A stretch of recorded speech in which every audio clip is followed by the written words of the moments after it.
Hello, xin chào các bạn đã quay trở lại với kênh YouTube Review 5 phút. Ở cuối tập 148, ngay sau khi Vương Lâm thi triển 3 thức thần thông, lão già thế thế thì lập tức muốn trao đổi thần thông. Đến đây đã đạt được mục đích, Vương Lâm lập tức ghi lại 3 đạo thần thông vào 3 ngọc giản rồi ném về phía đối thủ.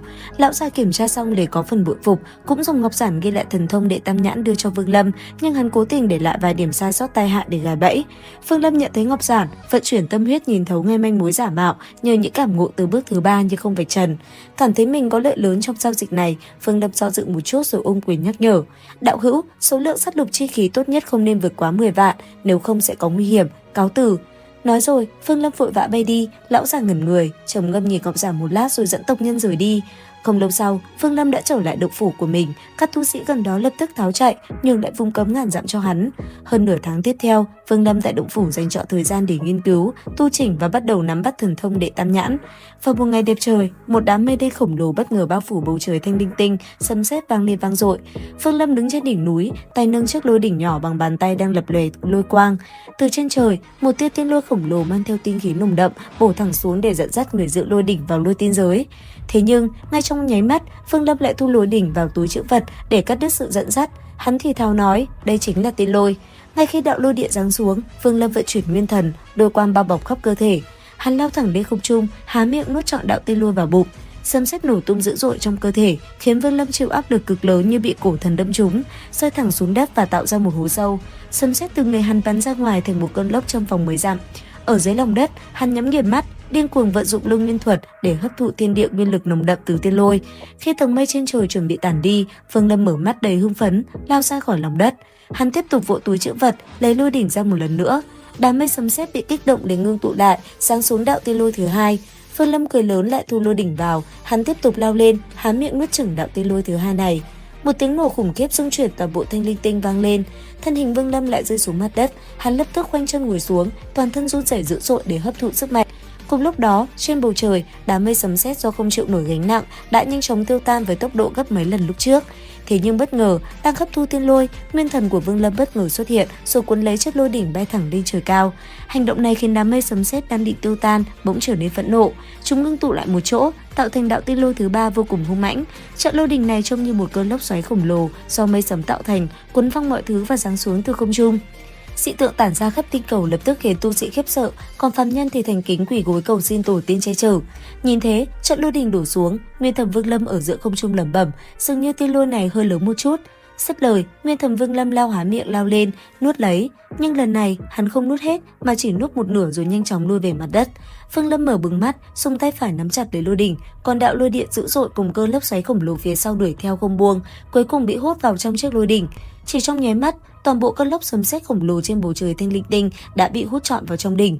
Thế nhưng ngay khi cơn lốc biến mất, trên lôi đỉnh bỗng vang lên tiếng rắc rắc và xuất hiện một vết nứt. Vương Lâm nhìn thấy vậy lẩm bẩm, hắn là sẽ không tan vỡ, lôi đỉnh này dù sao cũng là vật của lôi tiên giới. Nhưng ngay khi hắn đang ngơ ngác, các vết nứt trên lôi đỉnh ngày càng nhiều rồi nổ tung thành vô số mảnh vỡ. Ban đầu, các mảnh vỡ còn được lôi quang khiên dẫn lẫn nhau, khiến Vương Lâm thở phào nghĩ rằng vẫn còn được sống. Ai ngờ ngay sau đó, những mảnh vỡ này lại tiếp tục vỡ vụn thêm một lần nữa, thành những mảnh nhỏ hơn. Cứ thế, Vương Lâm đã làm hỏng một chiếc lôi đỉnh, đồng nghĩa với việc lôi tiên giới từ nay về sau sẽ mất đi một chỉ tiêu tiến vào. Đồng thời, lôi đỉnh ẩn chứa bên trong đỉnh bùng phát dữ dội, một đạo cuồng lôi khủng khiếp phun ra, nó xé rách hư không rồi lao lên trời cao. Vương Lâm cũng theo đó mà bay lên. Trên con đường dẫn dắt về phía cửa lớn của lôi tiên giới lúc này, có rất nhiều tu sĩ của La Thiên Tinh Vực đang nhẹ nhàng bay đi. Bỗng nhiên, đạo lôi đỉnh chở Vương Lâm lao qua như một ngôi sao băng hung hãn, hoành hành ngang dọc với tốc độ không thể tin nổi. Một vài tu sĩ nhìn thấy thì sợ hãi hỏi, kia là cái gì? Nói rồi, tất cả đều ngơ ngác nhìn, thế nhưng cũng không ai dám dùng thần thức dò xét. Cùng lúc đó, ở ngay bên dưới cánh cửa tiến vào lôi chi tiên giới, một số tu sĩ đại thần thông đã chờ đợi từ lâu, trong đó có Thân Công Hổ, các sứ giả lôi tiên điện và một vài độc tu cực kỳ hùng mạnh của La Thiên Tinh Vực. Ngồi cạnh Thân Công Hổ, một tu sĩ đột nhiên lẩm bẩm hỏi, nghe nói Thân Công Hổ vẫn luôn cuồng ngạo mà không ngờ cũng có tôn chủ. Chim yến sao biết được trí lớn của chim điêu, kẻ hèn sao có thể hiểu được tâm tư của chim hồng. Đường Ngôn Phong, ngươi không phải là ta. Đường Mộ cũng muốn biết một chút những con chim kia rốt cuộc là có ý chí tâm tư gì.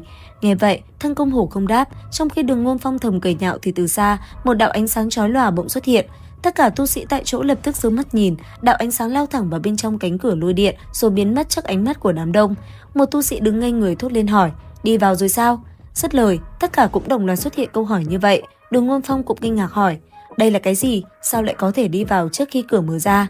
Nghi ngờ điều đó, hắn liền thả ra một phân thân bay về cánh cửa lôi chi tiên giới. Tuy nhiên vừa tới, nó lập tức tan vỡ. Chưa dừng lại ở đó, một tia chớp đỏ sậm lại bất ngờ từ bên trong tách ra, lao thẳng về phía bản thể của tu sĩ vừa rồi công kích. Người này kinh hoàng, lập tức quay đầu bỏ chạy, nhưng tia chớp đã nhanh như chớp lao vào cơ thể hắn rồi quay trở ra. Toàn thân tu sĩ kia cùng nguyên thần và túi trữ vật trong nháy mắt đều tan vỡ thành tro bụi. Trên cái cảnh tượng đó, toàn bộ tu sĩ xung quanh đều im lặng, bầu không khí trầm xuống. Không một ai phát hiện ra thân công hổ đang cúi đầu, ánh mắt lộ ra sự rung động dữ dội và hưng phấn tột độ. Nhờ có đạo hồn ràng buộc, hắn đã cảm nhận được một tia khí tức của tôn chủ Vương Lâm bên trong đạo sao băng kia. Cùng lúc đó, khi cánh cửa lôi tiên giới chưa mở cửa, bên trong nơi này lại xuất hiện một lão già đầu bạc phơ, quần áo rộng thùng thình. Bất chợt, lão giật mình quay đầu nhìn về phía xa, khẽ a lên một tiếng rồi tỏ ra hứng thú nói: "Thú vị." Dứt lời, cả người lão già hóa thành vô số tinh điểm rồi biến mất. Cùng lúc đó, đạo lưu tinh lôi đình chở Vương Lâm vừa lao vào đã khiến nơi đây sấm sét nổi lên nhiều gấp mắt lần. Luồng sức mạnh đáng sợ này như mũi tên xuyên thẳng vào cơ thể, khiến Vương Lâm hoàn toàn tê dại. Cuối cùng, tiên điện chở Vương Lâm bắn thẳng xuống mặt đất, tạo nên một vụ nổ kinh người. Một lúc lâu sau, khi gió bụi tan đi, nơi đó chỉ còn lại một đống hoang tàn. Vương Lâm nằm bất động dưới đáy hố, toàn thân đầy thương tích. Đúng lúc này, lão già tóc bạc bí ẩn đột ngột hiện hình ngay phía trên. Lão cúi đầu nhìn rồi khẽ cười thành tiếng. Lão phu sống lâu như vậy rồi, đây hay là lần đầu tiên chứng kiến có người tham lam như vậy, không ngờ lại dùng phương pháp này để tiến vào lôi tiên giới. Nói xong, ánh mắt lão sững lại, nhìn kỹ một hồi rồi lẩm bẩm: nguyên thần của tiểu tử này không ngờ lại ẩn chứa lôi uy, ngay cả thân thể hắn cũng do lôi điện tạo thành. Thật quá hồ đồ rồi, đây là nhân tu hay linh tu? Cứ tu luyện thế này thì sớm muộn hắn cũng biến thành lôi linh. Thôi, để lão phu nhìn thấy thì xem những người cũng có duyên. Tỏ ra đầy hứng thú, lão già giơ tay phải tùy tiện nhấn xuống một cái, khiến một luồng sáng xẹt qua mặt đất, rồi cả người lão cũng biến mất tăm. Ở sâu dưới lòng đất, Vương Lâm sau một hồi lâu mới chậm rãi mở mắt. Nhìn quanh thạch thất đã sụp đổ đầy bùn đất, hắn gắng gượng ngồi khoanh chân bắt quyết để thổ nạp. Lúc này, con rối tiên vệ bước ra từ hư ảnh phía sau, ngồi đối diện canh gác và hộ pháp cho hắn. 7 ngày trôi qua, Vương Lâm mở bừng mắt, phun ra một ngụm trọc khí có lẫn tia lôi lực và thở dài, về sau không được mạo hiểm thế này nữa. Cũng may là tia lôi lực kia cũng không ảnh hưởng nhiều lắm tới nguyên thần, nếu không sợ rằng trong thời gian ngắn cũng không thể khu trừ. Sau khi ép được tia lôi lực ra ngoài, thương thế của hắn chuyển biến tốt, nguyên thần khôi phục hoàn toàn. Vương Lâm đứng dậy, bước tới định hóa thành lưu quang xuyên qua lớp bùn đất trên đỉnh đầu để ra ngoài xem lôi tiên giới có gì khác vụ tiên giới. Nhưng vừa lao lên, cả người hắn liền bị bắn ngược trở lại mặt đất, trong tiếng ầm ầm như đâm phải tấm thép dày. Vương Lâm hoảng sợ hít sâu một hơi lẩm bẩm: thứ bùn đất này ẩn chứa thiên địa nguyên lực, có người thi triển thần thông, không muốn cho ta ra ngoài. Nói rồi, Vương Lâm dùng con rối rồi đủ cách mà vẫn không thoát được. Biết ở lại vô dụng, Vương Lâm lấy ra cây tím bút bắt đầu công kích mặt đất, tạo thành đường đi. Dọc đường đi, Vương Lâm liên tục tản thần thức dò xét, đáng tiếc chẳng thu được gì.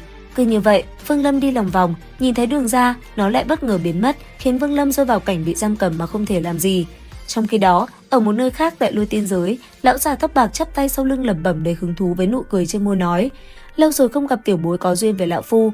Thôi, nếu người trong 7 ngày có thể thoát ra thì chứng tỏ cũng có duyên với lão phu. Thật hy vọng tiểu gia hỏa này trong 7 ngày có thể ra được, thế mới hứng thú chứ. Đến đây thì tạm biết tập 148 tinh nghịch, liệu rằng tiếp theo tập 149 sẽ có gì hấp dẫn? Theo dõi kênh YouTube Review 5 phút để biết thêm chi tiết nhé. Xin chào và hẹn gặp lại!